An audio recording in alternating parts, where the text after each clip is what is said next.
Hello everyone and welcome back to a new video. In this video, I'm going to show you guys how you can change the digital gauge cluster design on your Toyota Corolla. So if you guys want to learn how to do it, just follow the steps that I'm going to show you. The first thing that you need to do, guys, is go ahead and go to your settings on your steering wheel screen.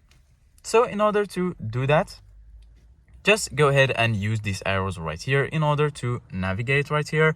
I'm going to give you guys a closer look. So go ahead and search for settings. Once you're here in the settings, just scroll down, and the latest option, it's gonna be the settings, and then just go ahead and click on OK button, give it a hold click, and you're gonna be right here. Here you're gonna find language and so on, measurements, and then the third option will be the option we're looking for. Give it a click, and then here, as you can see, guys, you're gonna find two options.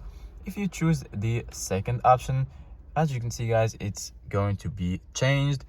And if you want to switch back to the original one, go ahead and click right here. And as you can see, guys, this is how you can switch the design. So if you find, guys, this video helpful, don't forget to like, subscribe, and see you guys in the next video.